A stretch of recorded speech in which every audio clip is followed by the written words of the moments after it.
যারা কোরবানি করব এবং কোরবানি করব না, গত রাত থেকে তাদের জন্য প্রথম করণীয় ছিল চুল নখ না কাটা। এটা যারা কোরবানি করব এবং করব না সবার জন্যই। আবু দাউদ এবং নাসাইর বর্ণনা দ্বারা বোঝা যায় শুধু যারা কোরবানি করবে তাদের জন্য এই আমল চুল আর নখ না কাটা।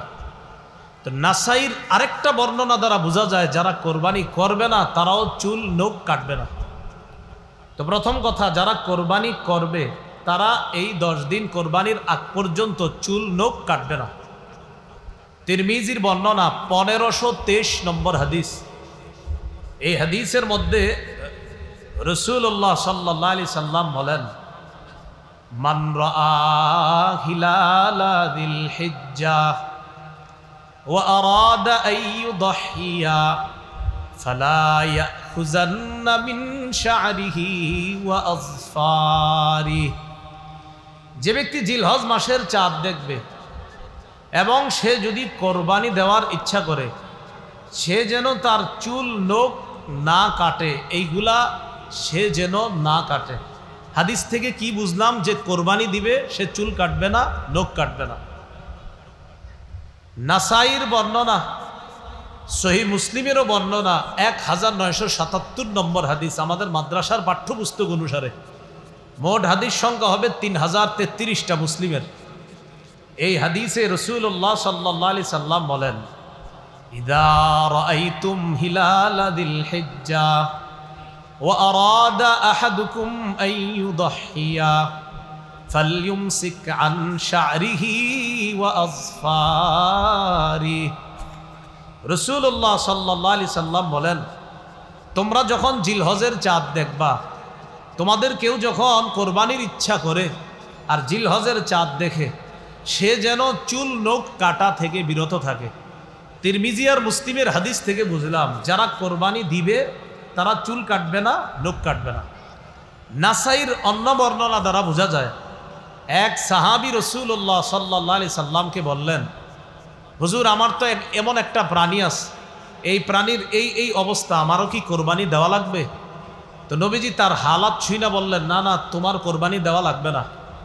তুমি কোরবানির দিন চুল কাটবা, নখ কাটবা। বুঝেন কি বলে? তুমি কোরবানির দিন চুল নখ কাটবা, এর মানে কোরবানির আগ পর্যন্ত তুমিও চুল কাটবা না, নখ কাটবা না। কোরবানির দিন তুমি চুল নখ কাটবা, অন্যেরা কোরবানি করলে যে সওয়াব, তুমি এই আমল করেও সেই সওয়াব পাবা। এখান থেকে বোঝা যায় যে কোরবানি করবে না সেও কোরবানির আগ পর্যন্ত চুল নখ কাটা থেকে বিরত থাকবে, কোরবানির দিন সে চুল নখ কাটবে। এমনকি এই 10 দিন বাচ্চাদেরও চুল না কাটা যদি পারেন, এটা কোনো জরুরি বিষয় না। আব্দুল্লাহ ইবনে ওমর রাদিয়াল্লাহু তাআলা আনহুমা এক এলাকা দিয়ে রওনা করছে। মাররা বিইমরাআতিন তাখুযু মিন শা'রি ইবনিহা। এক মহিলা তার বাচ্চার চুল কাটতেছে, বাচ্চার চুল কাটে। তো ইবনে ওমর বললেন, আহা, তুমি যদি কোরবানির দিন পর্যন্ত একটু অপেক্ষা করতা, তারপর যদি চুলটা কাটতা। কি বোঝা যায়? বাচ্চার মাকে ইবনে ওমর রাদিয়াল্লাহু তাআলা আনহুমা বললেন, তুমি যদি কোরবানির দিন পর্যন্ত অপেক্ষা করতা, তারপর যদি চুলটা কাটতা। এখান থেকে বোঝা যায় বাচ্চাদেরও 10 দিন পর্যন্ত আপনার চুল না কাটা। এটি কিন্তু জরুরি বিষয় না, যদি করেন খুব ভালো। তাহলে জিলহজের প্রথম কাজ পাইলাম আমরা, চুল নখ না কাটা। জিলহজ মাসের দ্বিতীয় করণীয়, আজকে যারা রোজা রাখছেন আলহামদুলিল্লাহ, যারা রাখতে পারেন নাই বাকি আরো 8টা আছে। তো নিয়ম ছিল 9টা রোজা রাখা। যদি পারেন আজকে না রাখলেও সমস্যা নেই, বাকি 8টা রাখার চেষ্টা করেন। তো দ্বিতীয় করণীয় জিলহজের 9টা রোজা রাখা। আবু দাউদের বর্ণনা 2437 নম্বর হাদিস, 2437 নম্বর হাদিস। এই হাদিসের মধ্যে আসছে, কানা রাসূলুল্লাহ সাল্লাল্লাহু আলাইহি ওয়াসাল্লাম ইয়াসুমু তিসআ যিল হিজ্জাহ। রাসূলুল্লাহ সাল্লাল্লাহু আলাইহি সাল্লাম 9 জিলহজ পর্যন্ত, জিলহজের প্রথম থেকে 9 জিলহজ পর্যন্ত 9টা রোজা রাখতেন। নাসাইর বর্ণনা 2415 নম্বর হাদিস। এই হাদিসটি সবাই মুখস্থ রাখবেন, অন্যদের কাছে প্রচার করে দিবেন, নিজেরাও সারা জীবন আমল করার চেষ্টা করবেন। আমরাও করব, বলি ইনশাআল্লাহ। নাসাইর 2415 নম্বর হাদিস। قال رسول الله صلى الله عليه وسلم আরবাউন লাম ইয়াকুন ইয়াদাহুন্না নবী সাল্লাল্লাহু আলাইহি ওয়াসাল্লাম। রাসূলুল্লাহ সাল্লাল্লাহু আলাইহি সাল্লাম চারটি কাজ কখনো ছাড়তেন না। মুখস্থ করি, কয়টি কাজ নবী কখনো ছাড়তেন না? আমরাও ইনশাআল্লাহ চেষ্টা করব এই চার কাজ ভবিষ্যতে ছাড়ব না ইনশাআল্লাহ। নবী কয়টি কাজ ছাড়তেন না? চারটি। এক নম্বর, সিয়ামা আশুরা, মুহররমের 10 তারিখের রোজা রাসূলুল্লাহ সাল্লাল্লাহু আলাইহি সাল্লাম কখনো ছাড়তেন না। 2 নাম্বার, ওয়াল আশার, জিলহজের প্রথম দশকের রোজা রাসূলুল্লাহ সাল্লাল্লাহু আলাইহি সাল্লাম ছাড়তেন না। 3, ওয়া সালাসাতা আইয়ামিন মিন কুল্লি শাহ, প্রত্যেক মাসের 3টা রোজা, 13, 14, 15 আরবি মাসের এই 3 রোজা রাসূল ছাড়তেন না।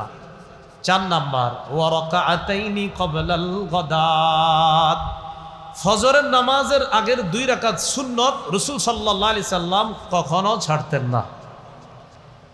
এবার আমরা সবাই একটু চর্চা করি, বলেন তো কয় আমল নবীজি কখনো ছাড়তেন না? সাহস করে বলে ফেলেন তো। 1 নাম্বার, মাশাআল্লাহ, 1 নাম্বার মুহররমের 10 তারিখের রোজা, 2 নাম্বার জিলহজের প্রথম দশকের রোজা, 3 নাম্বার মাসে 3টা রোজা, 4 নাম্বার ফজরের আগের 2 রাকাত সুন্নত। আচ্ছা আমরা একটু বলি, বললে মনে থাকবে। বলেন, 1 নম্বর মুহররমের 10 তারিখের রোজা, 2 জিলহজের প্রথম দশকের রোজা, 3 প্রত্যেক আরবি মাসের 3টি রোজা, 4 ফজরের আগের 2 রাকাত সুন্নত। এই 4টা আমল রাসূল সাল্লাল্লাহু আলাইহি সাল্লাম কখনো ছাড়তেন না। যাই হোক, জিলহজ মাসের দ্বিতীয় আমল পাইলাম 9টি রোজা রাখা। আজকে যারা রাখছেন আলহামদুলিল্লাহ, বাকিগুলাও রাখবেন। যারা রাখতে পারেন নাই, বাকিগুলা রাখলে সওয়াব আছে, ফজিলত আছে, কোনো সমস্যা নাই, রাখেন। তৃতীয় আমল, 9 জিলহজের রোজাটা গুরুত্ব দিয়ে রাখা। 9 জিলহজের রোজা গুরুত্ব দিয়ে রাখা। সহিহ মুসলিমের বর্ণনা 1162 নম্বর হাদিস, মাদ্রাসা পাঠ্যপুস্তক অনুসারে, قال رسول الله صلى الله عليه وسلم صيام يوم عرفة أحتسب على الله أن يكفر السنة التي قبله والتي بعده। রাসূলুল্লাহ সাল্লাল্লাহু আলাইহি সাল্লাম বলেন, কেউ যদি আরাফার দিনের রোজা রাখে, তথা 9 জিলহজের রোজা। আরাফার দিনের রোজা এটা একটা পারিভাষিক নাম, মনে রাখবেন। আরাফার দিনের রোজা এটা একটা পরিভাষা, উদ্দেশ্য 9 জিলহজের রোজা। 9 জিলহজের রোজা যদি কেউ রাখে, রাসূলুল্লাহ সাল্লাল্লাহু আলাইহি সাল্লাম বলেন, আমি আশাবাদী তার আগের 1 বছর এবং পরের 1 বছর, মোট 2 বছরের গুনাহ মাফ। এই হলো জিলহজের তৃতীয় আমল। তাহলে তৃতীয় আমলটা করার সুযোগ কি শেষ না এখনো আছে? জিলহজের চতুর্থ আমল, জিলহজ মাসে বেশি বেশি তাসবিহ পড়া, জিকির করা। মুসনাদে আহমদের বর্ণনা, قال رسول الله صلى الله عليه وسلم اكثروا فيهن من التكبير والتحميد والتهليل। রাসূলুল্লাহ সাল্লাল্লাহু আলাইহি সাল্লাম বলেন, জিলহজ মাসে বেশি বেশি আল্লাহু আকবার বলবা, বেশি বেশি সুবহানাল্লাহ পড়বা, বেশি বেশি লা ইলাহা ইল্লাল্লাহ পড়বা, বেশি বেশি আলহামদুলিল্লাহ পড়বা। উদ্দেশ্য হলো জিলহজ মাসে বেশি বেশি জিকির করা। জিকির করার জন্য অজুও করার প্রয়োজন নাই, চলতেছেন, ফিরতেছেন, দাঁড়িয়ে বসে শুয়ে জিকির করতে পারবেন। সূরা আলী ইমরানের 191 নম্বর আয়াতে আল্লাহ বলেন, জ্ঞানী হলো তারা আল্লাযীনা ইয়াযকুরুনাল্লাহা কিয়ামা ওয়া কুউদান ওয়া আলা জুনুবিহিম। আল্লাহ বলেন, জ্ঞানী তারা যারা দাঁড়িয়ে আল্লাহকে স্মরণ করে, আল্লাহর জিকির করে, ওয়া কুউদা, যারা বসে আল্লাহকে স্মরণ করে, ওয়া আলা জুনুবিহিম, যারা শুয়ে শুয়ে আল্লাহকে স্মরণ করে, জিকির করে। তাহলে জিলহজ মাস ছাড়াও জিকির করব, বাকি জিলহজ মাসে খুব বেশি পরিমাণে জিকির করার চেষ্টা করব। আল্লাহ তৌফিক দান করেন। জিলহজ মাসের 5 নম্বর আমল, 9 জিলহজ ফজর নামাজ থেকে নিয়ে 13ই জিলহজ আসর পর্যন্ত মোট 23 উক্ত নামাজের পরে পড়ি একবার মহব্বতে আল্লাহু আকবার, আল্লাহু আকবার, লা ইলাহা ইল্লাল্লাহু ওয়াল্লাহু আকবার।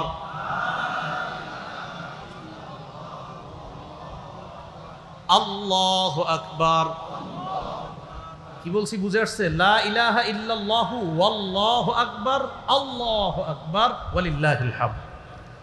আল্লাহু আকবার, আল্লাহু আকবার, লা ইলাহা ইল্লাল্লাহু ওয়াল্লাহু আকবার, আল্লাহু আকবার ওয়ালিল্লাহিল হামদ। 9 জিলহজ ফজর থেকে নিয়ে 13ই জিলহজ আসর পর্যন্ত পুরুষরা উচ্চ আওয়াজে একবার, নারীরা নিম্ন আওয়াজে একবার পাঠ করবে। এই 23 উক্ত নামাজের মাঝে কারো কোনো নামাজ যদি কাজা হয়ে যায়, কারো যদি 9 জিলহজ ফজর থেকে নিয়ে 13ই জিলহজ আসর পর্যন্ত কোনো অক্ত নামাজ কাজা হয়, আর ওই কাজা নামাজটা যদি আপনি এই 5 দিনের মধ্যে আদায় করেন, আমি আবারও বলছি 9 জিলহজ থেকে নিয়ে 13ই জিলহজ পর্যন্ত যেই নামাজগুলোর পরে তাকবীরে তাশরিক পড়তে হয়, এই নামাজগুলার কোনো এক উক্ত নামাজ যদি ওজরের কারণে কারো কাজা হয়ে যায়, আপনি কোনো কারণে এক উক্ত নামাজ কাজা হয়ে গেছে, এর মানে আপনি তাকবীরে তাশরিকটাও দিতে পারেন নাই, নামাজ কাজা মানে তাকবীরও তো দেন নাই। এখন যদি এই 5 দিনের মধ্যে আপনি তাকবীরে তাশরিকের দিনগুলা চলার মধ্যেই যদি ওই উক্ত নামাজের কাজাটা পড়েন, তাহলে কাজা নামাজের পরে এই তাকবীরটাও পড়তে হবে। আল্লাহ জানে বুঝছেন নি সবাই? আমি আশাবাদী বুঝছেন। এরপরে দৃষ্টান্ত দিই, 9 জিলহজ থেকে 13ই জিলহজ পর্যন্ত কথার কথা কারো জোহরের নামাজ কাজা হয়ে গেছে একদিন, এই জোহরের কাজা নামাজটা যদি সে এই 13ই জিলহজের আগেই আদায় করে, তাহলে তার এই নামাজের পরে ওই যে তাকবীরে তাশরিকটা ছুটে গেছিল, এটাও তার আদায় করতে হবে। এবার বুঝে আসছে না সবার? এই হলো আপনার পঞ্চম আমল জিলহজ মাস। জিলহজ মাসের 6 নম্বর আমল কোরবানির দিন কোরবানি করা, তথা 10ই জিলহজ কোরবানি করা।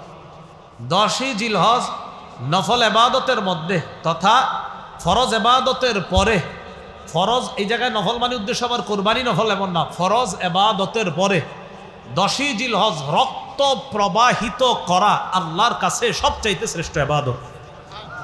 আল্লাহর জন্য রক্ত প্রবাহিত করা তথা কোরবানি দেওয়া, এই হলো আপনার 6 নম্বর আমল জিলহজ মাস। জিলহজ মাসের 7 নম্বর আমল সবচাইতে গুরুত্বপূর্ণ আমল, সেটা হলো যাদেরকে আল্লাহ সামর্থ্য দিয়েছে তারা হজ করা। সূরা আলী ইমরানের 97 নম্বর আয়াতে আল্লাহ পাক রব্বুল আলামিন বলেন, ওয়ালিল্লাহি আলান নাসি হিজ্জুল বাইতি মান ইসতাতা ইলাইহি সাবিলা। যারা কাবা পর্যন্ত পৌঁছার সামর্থ্য রাখে, যাদেরকে আল্লাহ এই পরিমাণ সামর্থ্য দান করেছে যে তারা প্রয়োজনের অতিরিক্ত অর্থ সম্পদ দিয়ে কাবায় গিয়ে আবার দেশে ফিরে আসার সামর্থ্য রাখে, তাদের জন্য আল্লাহকে খুশি করার জন্য এদের উপর হজ করা ফরজ। হাদিসে কুদসির মধ্যে আল্লাহ পাক রব্বুল আলামিন বলেন, সহিহ ইবনে হিব্বান হাদিসের কিতাবে আসছে, আল্লাহ পাক রব্বুল আলামিন বলেন, ইন্না আবদান সাহহাহতু লাহু জিসমা ওয়া ওয়াসসা'তু আলাইহি ফিল মাঈশা তামজি আলাইহি খামসাতু আ'ওয়াম লা ইয়াফিদু ইলাইয়া লামাহরুম। আল্লাহ বলেন, আমি যাকে সুস্থ রাখলাম আর যাকে এই পরিমাণ সামর্থ্য দান করলাম যে আমার ঘর পর্যন্ত আসার সামর্থ্য আমি তাকে দিয়েছি, এইভাবে 5 বছর কেটে গেছে সে আমার ঘরে হজ করতে আসে না। কোনো বান্দার শরীর সুস্থ রাখলাম, তাকে আমি এই পরিমাণ সামর্থ্য দিছি যে সে হজ করতে পারত, 5 বছর হয়ে গেছে সে হজ করে না। আল্লাহ বলেন লামাহরুম, সে হতবাগা, সে কপাল পোড়া, সে বঞ্চিত। হজ ফরজ হয়েছে, আসে না, কয় বছর হয়ে গেছে? 5 বছর। যাবো যায় না, 5 বছর হয়েছে। আল্লাহ কয় তাকে সামর্থ্য দিলাম, আমি তাকে সামর্থ্য দান করলাম। আল্লাহ তাআলা বলছেন আমি তাকে সামর্থ্য দিলাম, সুস্থ রাখলাম, এরপরে আমার কাছে আসে না 5 বছর, সে বঞ্চিত, সে হতবাগা, সে কপাল পোড়া। যাদেরকে হজের সামর্থ্য আল্লাহ দিয়েছেন তারা যেন অতি দ্রুত হজ সম্পাদন করতে পারে, আল্লাহ তৌফিক দান করেন। সহিহ মুসলিমের বর্ণনা 1337 নম্বর হাদিস, 1337 1337 মাদ্রাসা পাঠ্যপুস্তক অনুসারে রাসূলুল্লাহ সাল্লাল্লাহু আলাইহি সাল্লাম বলেন, قد فرض عليكم الحاج وفي رواية إن الله كتب عليكم الحاج فحجوه। রাসূলুল্লাহ সাল্লাল্লাহু আলাইহি সাল্লাম বলেন, তোমাদের উপর হজ ফরজ করা হয়েছে। অন্য বর্ণনায় নবী বলেন, আল্লাহ তোমাদের উপর হজ ফরজ করেছেন। ফাহুজ্জু, তোমরা হজ করো। فقال رجل أكل عام يا رسول الله। এক ব্যক্তি রাসূলুল্লাহ সাল্লাল্লাহু আলাইহি সাল্লামের কাছে জানতে চাইলেন, হে আল্লাহর হাবিব, হজ কি প্রতি বছর ফরজ? ফাসাকাতা, রাসূলুল্লাহ সাল্লাল্লাহু আলাইহি সাল্লাম চুপ রইলেন। নবী বললেন, তোমাদের উপর হজ ফরজ করা হয়েছে যাদের সামর্থ্য আছে, অতএব তোমরা হজ করো। একজন প্রশ্ন করলেন, হুজুর হজ কি প্রতি বছর ফরজ? নবীজি চুপ রইলেন। হাত্তা ক্বালাহা সালাসা, এই প্রশ্নটা তিনি 3 বার করলেন। এরপর নবী বললেন, লাউ কুলতু নাআম লাওয়াজাবাত ওয়ালামাস্তাতাতুম, আমি যদি তোমার প্রশ্নের জবাবে বলতাম হ্যাঁ, তুমি যে আমারে 3 বার প্রশ্ন করলা প্রতি বছর হজ ফরজ কিনা, আমি যদি বলে ফেলতাম হ্যাঁ, তাহলে প্রতি বছর সামর্থ্যবানদের জন্য হজ ফরজ হয়ে যেত, আর এটা তোমরা করতে পারতা না। কেন তোমরা আমাকে এত প্রশ্ন করো? যারুনি মা তারাকতুকুম, আমি যতটুকু বলি এতটুকু মেনে নাও, তোমরা বেশি প্রশ্ন করবা না। فإنما هلك من كان قبلكم بكثرة سؤالهم واختلافهم على أنبيائهم। তোমাদের পূর্ববর্তী জাতি বেশি প্রশ্ন করার কারণে আর নবীদের সাথে বেশি মতভেদ করার কারণে ধ্বংস হয়ে গেছে। আমারে এত প্রশ্ন করবা না, বলছি হজ ফরজ, এত প্রশ্ন কেন করো? প্রত্যেক বছর হজ ফরজ, আমি নবী যদি বলে ফেলতাম হ্যাঁ, সামর্থ্যবানরা প্রতি বছর হজ করা লাগতো, আর এটা কষ্টকর হয়ে যেত। আবু দাউদের বর্ণনা 1721 নম্বর হাদিস। রাসূলুল্লাহ সাল্লাল্লাহু আলাইহি সাল্লামের একজন সাহাবী নাম আকরা ইবনে হাবিস, আকরা ইবনে হাবিস সাআলা নবী সাল্লাল্লাহু আলাইহি ওয়াসাল্লাম আল হজ্জু ফি কুল্লি সানাতিন আও মাররাতান ওয়াহিদা। রাসূলুল্লাহ সাল্লাল্লাহু আলাইহি সাল্লামের কাছে প্রশ্ন করলেন, হুজুর হজ কি প্রতি বছর ফরজ নাকি একবার জীবনে? নবীজি সাল্লাল্লাহু আলাইহি সাল্লাম জবাব দিলেন, বাল মাররাতান ওয়াহিদা, না, সামর্থ্যবানদের জন্য জীবনে একবার হজ ফরজ, প্রতি বছর না, বরং জীবনে কয়বার হজ ফরজ? একবার, সামর্থ্যবানদের জন্য হজ ফরজ। এরপর নবী বললেন, ফামান যাদা ফাহুয়া তাতাওউন, কেউ যদি একবারের বেশি হজ করে এটা নফল হবে। কেউ যদি একবারের বেশি হজ করে এটা কি হবে? নফল হবে। ইবনে মাজার বর্ণনা 2883 নম্বর হাদিস, 2883 এই হাদিসের মধ্যে আছে, قال رسول الله صلى الله عليه وسلم من أراد الحج فليتعجل, যে ব্যক্তি হজের ইচ্ছা করেছে সে যেন তাড়াতাড়ি হজ করে। فإنه قد يمرض المريض, হতে পারে সে অসুস্থ হয়ে যাবে, এই বেটা অসুস্থ হয়ে যেতে পারে হজ করেন না করার কারণে, এমন হয়ে যেতে পারে যে তার সামর্থ্য আছে, হজে যাবে, যায় না, আগামী বছর যাব, যায় না, আগামী বছর যাব, যায় না। নবী কয়, আরে তুমি তো অসুস্থ হয়ে যেতে পারো। ওয়া তাদিল্লুদ্দাল্লাহ, বাহন হারিয়ে যেতে পারে। ওয়া তারিদুল হাজা, প্রয়োজন এসে যেতে পারে, তখন আর তুমি হজ করতে চাইলেও করতে পারবা না। দেখেন করোনার আগে অনেক মানুষ হজের টাকা জমাইছে, করোনা আসলো, হজ বন্ধ করে দিল, যেতে পারলো না, আত্মীয় স্বজন বিপদে পড়লো, তাদেরকে টাকা বিলিয়ে দিল। দেখেন নবী বলছে প্রয়োজন যে কখন আসবে তুমি কিন্তু জানো না, তাই হজের ইচ্ছা করলে তাড়াতাড়ি হজ করে ফেলো। আমরা কি কেউ জানতাম করোনা আসবে? তাহলে দেখেন, এই জন্য যাদের হজ ফরজ ভাই, হজটা করে ফেলেন। আব্দুল্লাহ ইবনে আব্বাস রাদিয়াল্লাহু তাআলা আনহুমার বর্ণনা, সহিহ ইবনে খুজাইমার বর্ণনা, রাসূলুল্লাহ সাল্লাল্লাহু আলাইহি সাল্লামের এই বিশিষ্ট সাহাবী বলেন, তাআজ্জালু ইলাল হজ্জি ইয়ানি আল ফরিদা, তোমরা তাড়াতাড়ি হজ করো। ফাইন্না আহাদাকুম লা ইয়াদরি মা ইয়ারিদু লা, তোমাদের কেউ জানে না কোন প্রয়োজন তার সামনে এসে যেতে পারে, তাই প্রয়োজন আসার আগে হজ আদায় করে ফেলো। বলেন তো, হজে গেলে আল্লাহর একটা শ্রেষ্ঠ ঘর দেখতে পাই, এটাকে কি বলে? কাবা। বলেন কি বলে? কাবা। রাসূলুল্লাহ সাল্লাল্লাহু আলাইহি সাল্লামের সাহাবী আব্দুল্লাহ ইবনে ওমর রাদিয়াল্লাহু তাআলা আনহুমার বর্ণনা, তিনি বলেন, মুসান্নাফ আব্দুর রাজ্জাক নামে হাদিসের একটা কিতাব আছে, 8817 নম্বর হাদিস। قال رسول الله صلى الله عليه وسلم ইস্তামতিউ বিহাদাল বাইতি ফাকাদ হুদিমা মাররাতাইন ওয়া ইউরফাউ ফিস সালিসা। রাসূলুল্লাহ সাল্লাল্লাহু আলাইহি সাল্লাম বলেন, হজ উমরার মাধ্যমে এই কাবা ঘরের থেকে তোমরা তাড়াতাড়ি উপকৃত হও। হজের মাধ্যমেও কাবার থেকে উপকৃত হও, উমরায় যে কাবার দ্বারা উপকৃত হও। মনে রাখবা, ফাকাদ হুদিমা মাররাতাইন, কাবা দুইবার ধ্বংস করা হয়েছে। ওয়া ইউরফাউ ফিস সালিসা, তৃতীয়বার ধ্বংস করার পর কাবা কিন্তু উঠিয়ে নেওয়া হবে। তাই কাবা উঠিয়ে নেওয়ার আগে তাড়াতাড়ি হজে যাও, উমরায় গিয়ে ওই কাবার দ্বারা উপকৃত হওয়ার চেষ্টা করো।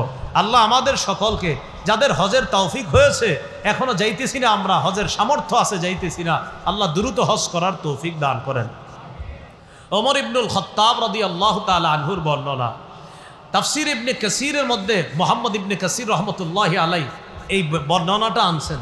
তিনি বলেন, ক্বালা ওমর ইবনুল খাত্তাব রাদিয়াল্লাহু তাআলা মান আতাকাল হজ্জ ফালাম ইয়াহুজ্জা ফাসাওয়াউন আলাইহি আইয়ামুতা ইয়াহুদিয়ান আও নাসরানিয়া। কোন ব্যক্তি হজের সামর্থ্য হলো কিন্তু হজ করলো না, সে ইহুদি হয়ে মারা যাক অথবা খ্রিস্টান হয়ে মারা যাক, এতে আল্লাহর কিছু আসে যায় না। যে ব্যক্তি হজের সামর্থ্য হয়, সামর্থ্য পাওয়ার পরেও সে হজে যায় না, যে ব্যক্তি হজে যাওয়ার যোগ্যতা অর্জন করেছে, হজে যাওয়ার সামর্থ্যবান হয়েছে কিন্তু হজে যায় না, এই ব্যক্তি ইহুদি হয়ে মারা যাক অথবা খ্রিস্টান হয়ে মারা যাক, এতে আল্লাহর কিছু আসে যায় না। নাউজুবিল্লাহ, আওয়াজ দিয়ে পড়ি। আল্লাহ আমাদের সকলকে, আমরা যেন হজ করতে পারি, সকলকে আল্লাহ তৌফিক দান করেন। যাদের টাকা আছে, অর্থ এই বর্তমানে আছে, তারা তো করবো, যাদের অর্থ নাই তারাও নিয়ত করেন যেন আল্লাহ ব্যবস্থা করে দেয়। অনেকে আবার হজে না গিয়ে নিজের সন্ন্যাস দাবি করে, আমি সন্ন্যাসী তাই হজে যাবো না। উনি সন্ন্যাসী, উনি আল্লাহর ওলি, এই জন্য হজে যাবে না। উনি কি সুন্দর কথা, উনি সন্ন্যাসী, হজে গেলে মানুষ দেখে ফেলবে, মানুষ বলবে এই লোকটা কাবার সামনে আসছে, এই জন্য মানুষকে দেখানো, যেহেতু মানুষ দেখে ফেলবে এই জন্য উনি হজে যাবে না, এটা সন্ন্যাসগিরি। মুসনাদে আহমদে আসছে, রাসূল সাল্লাল্লাহু আলাইহি সাল্লাম বলেন, হজ না কইরা সন্ন্যাসগিরির কোনো স্থান ইসলামের মধ্যে নাই। আবু দাউদের বর্ণনা 1729 নম্বর হাদিস। এই হাদিসের মধ্যে রাসূলুল্লাহ সাল্লাল্লাহু আলাইহি সাল্লাম বলেন, লা সরুরতা ফিল ইসলাম, হজ না করে ইসলামের মধ্যে কোনো বিরাগ্যতা করা, কোনো বৈরাগ্যতা দেখানো, এটার স্থান ইসলামের মধ্যে নাই। তাহলে বলেন তো, হজ ফরজ, সামর্থ্যবান হওয়ার পরেও এই ফরজ হজ অস্বীকার করে কেউ যদি বলে আমি বৈরাগী হয়ে গেছি, আমি সন্ন্যাসী হয়ে গেছি, হজে গেলে মানুষ আমাকে দেখবে, এটা কি বলেন, এটা কি বৈরাগ্যতা নাকি ভণ্ডামি? ওনার হজ ফরজ উনি যায় না কেন? মানুষ দেখে ফেলবে, এই জন্য যায় না। রাসূল বলেন, এই জাতীয় সন্ন্যাসগিরি ইসলামের মধ্যে নাই। আল্লাহ আমাদেরকে বুঝার তৌফিক দান করেন। এবার মন দিয়ে 11টা কথা শুনবেন। কয়টা? এতক্ষণ আলোচনা এক অংশ গেল, এখন সর্বশেষ 11টা কথা মন দিয়ে শুনেন। 1 নাম্বার, হজের ফজিলত। এই হজের ফজিলতের ক্ষেত্রে 4টি হাদিস বলতেছি, মন দিয়ে শুনেন। তিরমিজির বর্ণনা 811 নম্বর হাদিস। ক্বালা রাসূলুল্লাহ সাল্লাল্লাহু আলাইহি ওয়াসাল্লাম, মান হাজ্জা ফালাম ইয়ারফুস ওয়ালাম ইয়াফসুক গুফিরা লাহু মা তাকদ্দামা মিন যামবি। যে ব্যক্তি হজ করলো, হজের মধ্যে অশ্লীল কথা বলল না আর অশ্লীল কাজ করল না, তার আগের গুনাহগুলা মাফ করে দেওয়া হলো। আরেকটা ফজিলত শুনেন, সহিহ বুখারীর বর্ণনা 1521 নম্বর হাদিস। ক্বালা রাসূলুল্লাহ সাল্লাল্লাহু আলাইহি ওয়াসাল্লাম, মান হাজ্জা লিল্লাহ ফালাম ইয়ারফুস ওয়ালাম ইয়াফসুক রাজাআ কায়াউমিন ওয়ালাদাতহু উম্মুহু। রাসূলুল্লাহ সাল্লাল্লাহু আলাইহি সাল্লাম বলেন, কেউ যদি আল্লাহর জন্য হজ করে, হজের মধ্যে যদি অশ্লীল কথা না বলে, অশ্লীল কাজ না করে, তার মা তাকে জন্ম দিলে যেমন নিষ্পাপ, এমন নিষ্পাপ সদ্য নবজাতক শিশুর মতো সে হজ থেকে ফিরে আসবে। আরেকটা ফজিলত শোনেন, ক্বালা রাসূলুল্লাহ সাল্লাল্লাহু আলাইহি ওয়াসাল্লাম, মান হাজ্জা লিল্লাহ ফাকাদা মানাসিকা। যে ব্যক্তি আল্লাহর জন্য হজ করে আর হজের বিধিবিধানগুলো সঠিকভাবে পালন করে, ওয়া সালিমাল মুসলিমুনা মিন লিসানিহি ওয়া ইয়াদি, হজে যাওয়ার পর এই ব্যক্তির হাত এবং জবান থেকে কষ্ট দেওয়া থেকে অন্য হাজিরা যদি নিরাপদ থাকে। আপনি হজে গেলেন, আমি হজে গেলাম, যাওয়ার পর আমার জবানের কষ্ট দেওয়া আর আমার হাতের কষ্ট দেওয়া থেকে অন্য মুসলমান, অন্য হাজি যদি নিরাপদ থাকে, গুফিরা লাহু মা তাকদ্দামা মিন যামবি, নবী বলেন তার আগের গুনাহগুলো মাফ। এজন্য তো হজরে আসওয়াদ চুমা দেওয়ার সময় যারা যাবেন ভবিষ্যতে ইনশাআল্লাহ কাউরে ধাক্কা দিবেন না দুই হাত দিয়ে এইভাবে। মুসলমানদের কষ্ট দিয়ে হজরে আসওয়াদ চুমা দেওয়ার কোনো দরকার নাই। যদি পারেন আস্তে ধীরে ধীরস্থির ভাবে গিয়ে চুমা দিবেন। তো আরেক মুসলমানকে ধাক্কা মেরে আপনি ফেলে দিয়ে হজরে আসওয়াদকে চুম্বন করবেন, এই বিধান আর এই অধিকার ইসলাম আপনাকে দেয় নাই। মুসলমানকে কষ্ট দেওয়া যাবে না। হ্যাঁ, আপনি আস্তে ধীরে গিয়ে হজরে আসওয়াদকে চুমা দেন, অথবা আপনি চান্স খুঁজতে থাকেন, কয়েকবার চক্কর দিতে থাকেন। কারণ আপনি তওয়াফ করলেই দেখবেন প্রথমে দূরে আছেন, দ্বিতীয় তওয়াফে দেখবেন আরেকটু কাছে আসতে পারবেন, এরকম তওয়াফে বারবার যাইতে যাইতে দেখবেন কাছাকাছি হয়ে যাবেন, ইনশাল্লাহ সুযোগ পেয়ে যাবেন। বুঝাইতে চাইলাম পাথর চুমা দিতে গিয়ে আপনার হাত আপনার জবান দিয়ে অন্য কোনো মুসলমান যেন কষ্ট না পায়। চুমা তো অবশ্যই দেওয়ার চেষ্টা করবেন, কিন্তু মুসলমানকে অবশ্যই কষ্ট দিবেন না। দুইটা কথা বলছি, অবশ্যই চুমা দেওয়ার চেষ্টা করবেন পাথর, আবার অবশ্যই মুসলমানকে কষ্ট না দেওয়ার চেষ্টা করবেন। কথা বুঝে আসেনি? এটাও করা যাবে না, আবার এটা করতে হবে। পাথরেও চুমা দিব ইনশাল্লাহ, আবার মুসলমানকে কষ্ট দেওয়া যাবে না। এইগুলো আপনার হজের আরেকটা ফজিলত বলি। মুসলিম শরীফের বর্ণনা 121 নম্বর হাদিস, একদম শুরু দিকে আছে। নবীর সাহাবী আমর ইবনুল আস রাদিয়াল্লাহু তাআলা মারা যাবে অবস্থা, মনটা খারাপ, মুমূর্ষ অবস্থায় সাহাবীরা তার পাশে। তখন তাকে সান্ত্বনা দিয়ে সাহাবায়ে কেরাম বললেন, আমা আলিমতা ইয়া আমরু আন্নাল ইসলামা ইয়াহদিমু মা কানা ক্বাবলা। আমার এত চিন্তা করো কেন? তুমি কি জানো না ইসলাম তার আগের গুনাহগুলা ধুয়ে মুছে মিটিয়ে দেয়, ধ্বংস করে দেয়। আরে তুমি তো মুসলমান হয়েছো, তুমি তো ইসলাম গ্রহণ করেছো, এর মানে ইসলাম গ্রহণ করাটাই তোমার আগের গুনাহ মাফের জন্য যথেষ্ট হয়ে গেছে। আমা আলিমতা আন্নাল ইসলামা ইয়াহদিমু মা কানা ক্বাবলা ওয়া আন্নাল হিজরাতা তাহদিমু মা কানা ক্বাবলাহা। হিজরত করলে হিজরত আগের গুনাহগুলা ধ্বংস করে দেয়, ধুয়ে মুছে সাফ করে দেয়। ওয়া আন্নাল হাজ্জা ইয়াহদিমু মা কানা ক্বাবলা। হজ করলে হজ তার আগের গুনাহগুলা ধ্বংস করে দেয়, ধুয়ে মুছে সাফ করে দেয়। কয়টা কথা জানি বলবো? 11টা। 11টার মধ্যে এই প্রথম কথা গেল হজের ফজিলত। এবার দ্বিতীয় কথা, হজ্জে মাবরুরের ফজিলত। এতক্ষণ বলছি হজের ফজিলত, এখন জানবো হজ্জে মাবরুরের ফজিলত। আল্লাহর কাছে সবাই দোয়া করবেন, আত্মীয় স্বজন যারা হজে গেছে, আল্লাহ আমার ওই আত্মীয়কে আপনি হজ্জে মাবরুর নসিব করবেন, এই দোয়া করবেন। হজ্জে মাবরুরের ফজিলত শোনেন, সহিহ বুখারী 1773 নম্বর হাদিস। ক্বালা রাসূলুল্লাহ সাল্লাল্লাহু আলাইহি ওয়াসাল্লাম আল উমরাতু ইলাল উমরা কাফফারাতুল লিমা বাইনাহুমা। এক উমরা আর আরেক উমরা, দুই উমরার মাঝে যেই গুনাহগুলা হয়, পরবর্তী উমরা আগের গুনার জন্য কাফফারা হয়ে যায়। সুবহানাল্লাহ। ওয়াল হজ্জুল মাবরুর লাইসা লাহু জাযাউন ইল্লাল জান্নাহ। নবীজি বলেন হজ্জে মাবরুরের প্রতিদান একমাত্র আল্লাহর জান্নাত। হজ্জে মাবরুরের প্রতিদান আল্লাহর জান্নাত। আরেকটা ফজিলত শুনেন হজ্জে মাবরুরের, তিরমিজির বর্ণনা 810 নম্বর হাদিস। ক্বালা রাসূলুল্লাহ সাল্লাল্লাহু আলাইহি ওয়াসাল্লাম তাবিউ বাইনাল হজ্জি ওয়াল উমরা ফাইন্নাহুমা ইয়ানফিয়ানিল ফাকরা ওয়াজ যুনুবা কামা ইয়ানফিল কিরু খাবাসাল হাদিদ ওয়াদ যাহাবি ওয়াল ফিদ্দা। রাসূলুল্লাহ সাল্লাল্লাহু আলাইহি সাল্লাম বলেন, কামারের হাপর, লোহা, স্বর্ণ আর রূপার জং ময়লা যেমন দূর করে দেয়, হজ আর উমরা দারিদ্রতা এবং গুনাহকে এইভাবে দূর করে দেয়, ধুয়ে মুছে সাফ করে দেয়। হজে গেলে টাকা খরচ হয় না? হয় না? হজে গেলে টাকা খরচ হয় কিনা? নবীজি বলেন টাকা দেখতেছো খরচ হয়, তোমার দারিদ্রতা দূর হয়। সুবহান। আরে ভাই, টাকা গেলে কি টাকা কমলো না বাড়লো? বলেন কমলো। টাকা গেলে কি কমলো না? আমার যে এই যে 7 লাখ টাকা হজে যাবে, এটা কি বাড়লো না কমলো? নবীজি কয় তোমার দারিদ্রতা দূর হইছে। হজ করলে দারিদ্রতা দূর হবে, গুনাহ দূর হবে। যেমন কামারের হাপর, লোহার ময়লা জং, স্বর্ণ রূপার ময়লা জং দূর করে দেয়, হজ করলে দারিদ্রতা এবং গুনাহগুলাকে এইভাবে ধুয়ে মুছে সাফ করে দেয়। এরপরে শেষে নবী বলেন, ওয়ালাইসা লিল হাজ্জাতিল মাবরুরাতি সাওয়াবুন ইল্লাল জান্নাহ। হজ্জে মাবরুরের প্রতিদান সওয়াব একমাত্র আল্লাহর জান্নাত। হজ্জে মাবরুর যদি আল্লাহ কাউকে নসিব করে, তার সওয়াব, তার প্রতিদান সেটা মরার পরেই আল্লাহর জান্নাতের মেহমান হয়ে যায়। হজ্জে মাবরুর কি জিনিস? সাহাবীরা প্রশ্ন করছে, ওয়া মা বিররুহু ইয়া রাসূলুল্লাহ। হুজুর, হজের মধ্যে মাবরুর জিনিসটা কি? বীর জিনিসটা কি? সদাচার কি? নবীজি বললেন ইতআমুত তাআম ওয়া তিবুল কালাম, হজের মধ্যে অন্য হাজী সাহেবকে খাওয়ানো আর উত্তম কথা বলা, ওই হজটা আশা করা যায় হজ্জে মাবরুর হিসাবে কবুল হবে। হজে গিয়ে হাজী সাহেবরে খাওয়াবেন আর সুন্দর কথা বলবেন, তো আশা করা যায় এই হজ্জে মাবরুর হিসাবে আল্লাহ কবুল করবেন। এই গেল 2 নম্বর কথা। 3 নম্বর কথা, হজ্জে মাবরুর হলো সবচাইতে শ্রেষ্ঠ আমল। হজ্জে মাবরুর সবচাইতে শ্রেষ্ঠ আমল।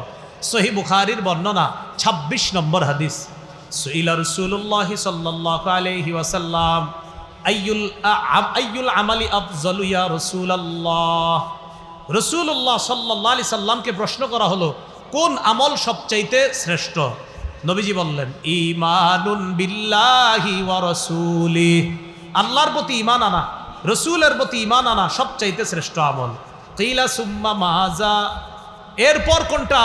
নবীজি বললেন আল জিহাদু ফি সাবিলিল্লাহ, এরপর শ্রেষ্ঠ আমল হলো আল্লাহর রাস্তায় জিহাদ করা। কিলা সুম্মা মাযা, এরপর শ্রেষ্ঠ আমল কোনটা? নবীজি বললেন হাজ্জুন মাবরুর, হজ্জে মাবরুর যদি আল্লাহ কাউকে নসিব করে, এটা হলো এরপর সবচাইতে শ্রেষ্ঠ আমল, সবচাইতে শ্রেষ্ঠ ইবাদত। তাহলে হজ্জে মাবরুর এটা একটা শ্রেষ্ঠ ইবাদত। অন্য হাদিসের মধ্যে আসছে, নবীজি বলেন হাজ্জাতুন বাররাতুন তাফজুলু সাইরাল আমাল কামা বাইনা মাতলিইশ শামসি ইলা মাগরিবিহা, সূর্যের উদয়স্থল অস্তস্থল তথা পূর্ব পশ্চিমের দূরত্ব যতটা, হজ্জে মাবরুরের ফজিলত অন্য আমলের তুলনায় আল্লাহর কাছে এই পরিমাণ দূরত্ব। হজ্জে মাবরুর, আল্লাহ আমাদের সকলকে হজ্জে মাবরুর যেন করতে পারি তৌফিক দান করেন। 4 নাম্বার, বলেন আমার সাথে, মহিলাদের বলেন শ্রেষ্ঠ জিহাদ হজ্জে মাবরুর। আবার মহিলাদের শ্রেষ্ঠ জিহাদ হজ্জে মাবরুর। সহিহ বুখারীর বর্ণনা 1520 নম্বর হাদিস, আম্মাজান আয়েশা সিদ্দিকা রাদিয়াল্লাহু তাআলা আনহা রাসূলুল্লাহ সাল্লাল্লাহু আলাইহি সাল্লামকে জিজ্ঞাসা করলেন নারাল জিহাদা আফজালাল আমাল আফালা নুজাহিদু ইয়া রাসূলুল্লাহ। হুজুর, আমরা তো জিহাদকে শ্রেষ্ঠ ইবাদত মনে করি, আমরা কি জিহাদ করব না? রাসূলুল্লাহ সাল্লাল্লাহু আলাইহি সাল্লাম বললেন লা, না তোমরা জিহাদ করবা না।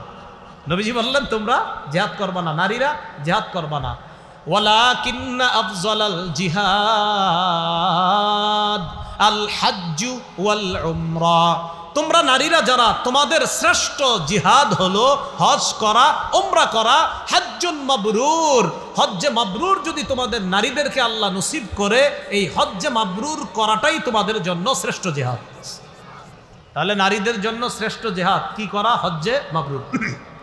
ক্বালা রাসূলুল্লাহ সাল্লাল্লাহু আলাইহি ওয়াসাল্লাম জিহাদুল কাবীরি ওয়াদ দাঈফি ওয়াল মারআতি আল হজ্জ ওয়াল উমরা। রাসূলুল্লাহ সাল্লাল্লাহু আলাইহি সাল্লাম বলেন বুড়া মানুষের জিহাদ, দুর্বলের জিহাদ, নারীর জিহাদ হলো হজ করা, উমরা করা। বৃদ্ধ মানুষের জিহাদ হজ করা, উমরা করা। দুর্বলের জিহাদ হজ করা, উমরা করা। ছোট মানুষের, আপনার বৃদ্ধের জিহাদ, নারীর জিহাদ হলো হজ করা, উমরা করা। এবার একটা মজার হাদিস বলি আপনাদেরকে। এক ব্যক্তি রাসূলুল্লাহ সাল্লাল্লাহু আলাইহি সাল্লামের কাছে আসছে, আসার পরে বলে ইন্নী জাবানুন ওয়া ইন্নী দাঈফুন, হুজুর আমি ভীরু, আমি দুর্বল, আমি তো জিহাদ করতে পারি না। হুজুর এমন জিহাদ আসেনি যে জিহাদ, আমি দুর্বল মানুষ কিন্তু আমি তো জিহাদে যাইতে ভয় পাই, আমার আসলেই দুর্বলতা, আমি কি করব হুজুর? নবীজি বললেন তোমার জন্য একটা জিহাদ আছে। সুবহানাল্লাহ। হালুম্মা ইলাল জিহাদিলা শাওকাতা ফি, আসো তুমি এমন জিহাদের দিকে যে জিহাদে কোনো অস্ত্র শস্ত্রের প্রয়োজন হয় না, শত্রুর প্রয়োজন হয় না। এটা হলো আল হাজ্জু, হজ করা। তুমি হজ করলেই জিহাদের সওয়াব পাবে। ওই উনি দুর্বল ছিলেন, তো নবী বুঝাইলেন তোমার মতো দুর্বল যারা, তোমাদের জিহাদ হলো হজ করা।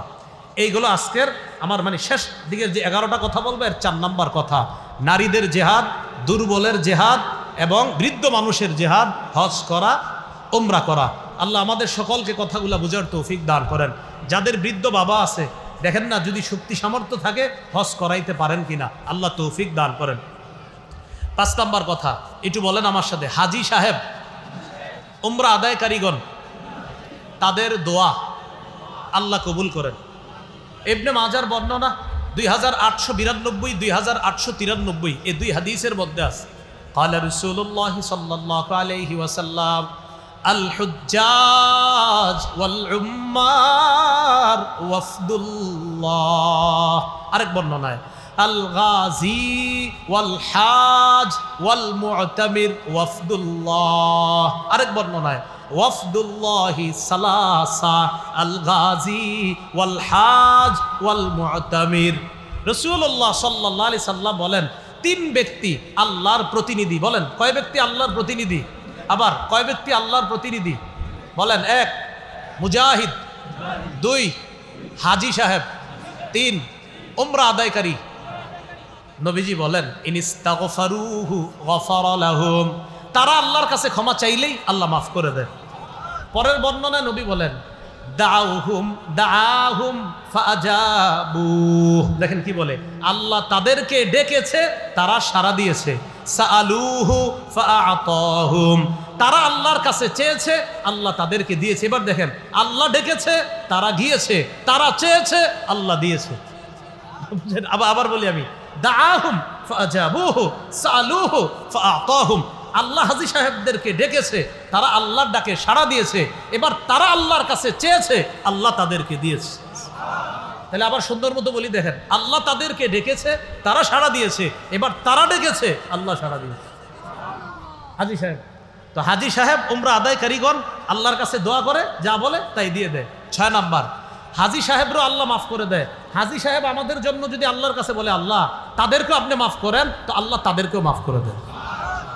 قال رسول الله صلى الله عليه وسلم يغفر الله للحاج ولمن استغفر له الحاج। রাসূলুল্লাহ সাল্লাল্লাহু আলাইহি সাল্লাম বলেন আল্লাহ পাক রব্বুল আলামিন হাজী সাহেবকেও মাফ করে, হাজী যার জন্য ক্ষমা চায় আল্লাহ তাকেও মাফ করে দেন। তাহলে আমরা যারা হজে গিয়েছে তাদেরকে ফোন করে এই কথা বলা যে আমার জন্য আপনি আল্লাহর কাছে দোয়া করবেন, কারণ হাজী যার জন্য দোয়া করবে আল্লাহ তাকেও মাফ করে দিবে। এগুলো 6 নম্বর কথা। 7, হজে গেলে কষ্ট হয়, হজে গেলে খরচ হয়। হজে গেলে কষ্ট হয়, হজে গেলে খরচ হয়। আম্মাজান আয়েশা সিদ্দিকা রাদিয়াল্লাহু তাআলা আনহা বর্ণনা, তাকে রাসূলুল্লাহ সাল্লাল্লাহু আলাইহি সাল্লাম বলেন ইন্না লাকি মিনাল আজরি আলা কদরি নাসাবিকি ওয়া নাফাকাতিক। আয়েশা, হজে আসার পর যেই পরিমাণ কষ্ট আর খরচ হয়, এই কষ্ট আর খরচের প্রতিটা কষ্ট আর খরচের বিনিময় আল্লাহর পক্ষ থেকে তুমি পেয়ে যাইবা। মুসনাদে আহমদের 23,000 হাদিস, হাদিস নাম্বার কত? 23,000, অর্থাৎ 23,000 মানে হাদিস নাম্বারটাই 23,000 নাম্বার হাদিস। এই হাদিসে আসছে রাসূলুল্লাহ সাল্লাল্লাহু আলাইহি সাল্লাম বলেন আর নাফাকাতু ফিল হজ কান নাফাকাতি ফি সাবিলিল্লাহ, হজের মধ্যে খরচ করা জিহাদের ময়দানে খরচ করার মতো। কেমন? কয় বিসাবি'i মিআতিন, 700 গুণ পর্যন্ত আল্লাহ বাড়ায়া দেয়। কয়শো গুণ পর্যন্ত আল্লাহ বাড়ায়া দেয়? 700 গুণ পর্যন্ত। এই জন্য হজে গিয়ে খরচ করলে এটা লস নাই, লাভ।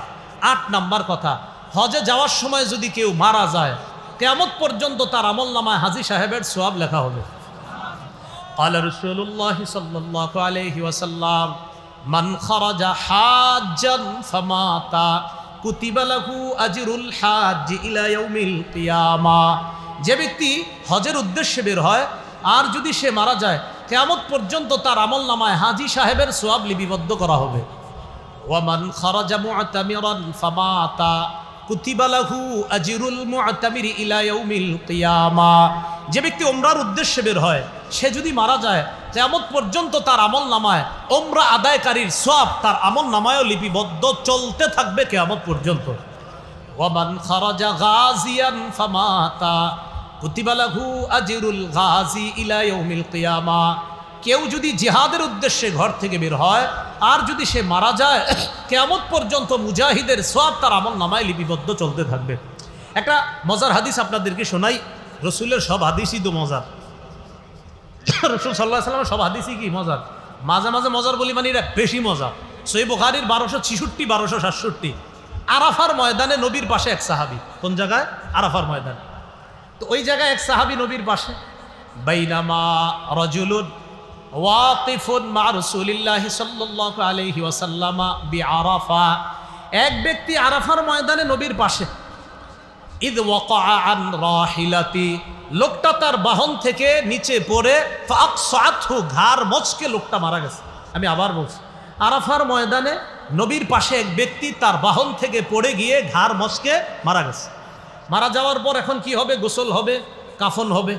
সাহাবায়ে কেরামকে নবী বললেন ইগসিলুহু বিমাইন ওয়া সিদরিন, তাকে বড়ই পাতা গরম পানিতে বড়ই পাতা গরম করে তাকে গোসল দাও। 1 2 ওয়াকাফিনুহু বিসাউবাইন, তাকে 2 কাপড় দিয়ে কাফন দাও। পুরুষে কয় কাপড় দিতে হয়? 3টা, কিন্তু তাকে কয়টা দিতে বললেন নবী? 2টা। 3 নাম্বার ওয়ালা তুহাদনিতুহু, তাকে সুগন্ধি লাগাইবা না। 4 নাম্বার ওয়ালা তুখাম্মিরু রাসাহু, তার মাথাটা ঢাকবা না। তাহলে 1 নাম্বার গোসল করাও, 2 নাম্বার 2 কাপড়ে কাফন পড়াও, 3 নাম্বার সুগন্ধি লাগাও না, 4 নাম্বার মাথাটা ঢাকবা না। ফাইন্নাহু ইউবাসু ইয়াউমাল কিয়ামাতি মুলাব্বিয়া, কিয়ামতের ময়দানে সে লাব্বাইক আল্লাহুম্মা লাব্বাইক বলতে বলতে কবর থেকে উঠবে। তাহলে হজে গিয়ে মারা গেলে কি লস না লাভ? লাভ। তাহলে বলেন হজে গিয়ে, বলেন হজে গিয়ে বেঁচে গেলে লাভ, মরে গেলেও লাভ। বলেন বেঁচে গেলে নিষ্পাপ শিশু, মরে গেলে কিয়ামত পর্যন্ত সওয়াব, লস নাই। বাঁচলেও লাভ, মরলেও লাভ। এ হলো 8 নাম্বার। 9 নাম্বার হজে গিয়ে তালবিয়া পাঠ করা, ওই যে লাব্বাইক আল্লাহুম্মা লাব্বাইক, এটা পাঠ করা। তিরমিজির বর্ণনা 827 নম্বর হাদিস। এই হাদিসের মধ্যে আসছে রাসূলুল্লাহ সাল্লাল্লাহু আলাইহি ওয়াসাল্লাম 827, 828, 829 সবগুলো হাদিসের মধ্যে একই তালবিয়ার বর্ণনা। নবীজি বলেন মামিন মুসলিমিন ইউলাব্বি ইল্লা লাব্বা মান আন ইয়ামিনিহি আও আন শিমালিহি মিন হাজারিন আও মাদারিন আও ওয়াবারিন, ওয়াফি রিওয়ায়া মিন শাজারিন আও ওয়াবারিন আও মাদারিন। রাসূলুল্লাহ সাল্লাল্লাহু আলাইহি সাল্লাম বলেন কোন ব্যক্তি যখন তালবিয়া পাঠ করে তার পাশে গাছ পাতা বৃক্ষ রাজি মাটি ইত্যাদি যা আছে সবাই তার সাথে তালবিয়া পাঠ করতে থাকে। এইগুলো 9 নাম্বার আলোচনা। 10 নাম্বার তওয়াফ করা। আবু দাউদের 1888 নম্বর হাদিসের মধ্যে আসছে রাসূলুল্লাহ সাল্লাল্লাহু আলাইহি সাল্লাম বলেন ইন্নামা জুইলাত তাওয়াফু ওয়া বাইনাস সাফা ওয়াল মারওয়া ওয়া রামিউল জিমার লিইকামাতি যিকরিল্লাহ। তওয়াফ করা, সাফা মারওয়ার মাঝখানে সাই করা এবং শয়তানকে কঙ্কর মারা, এগুলা সব আল্লাহর জিকিরের অন্তর্ভুক্ত, আল্লাহর স্মরণের অন্তর্ভুক্ত। রাসূলুল্লাহ সাল্লাল্লাহু আলাইহি সাল্লাম বলেন মান তাওয়াফা উসবুআন, যে ব্যক্তি 7 বার তওয়াফ করে, অর্থাৎ 7 বার যে ব্যক্তি তওয়াফ করে, কানা কাইদলি রাকাবাতিন, একটা গোলাম আজাদ করার সওয়াব পেয়ে যায়।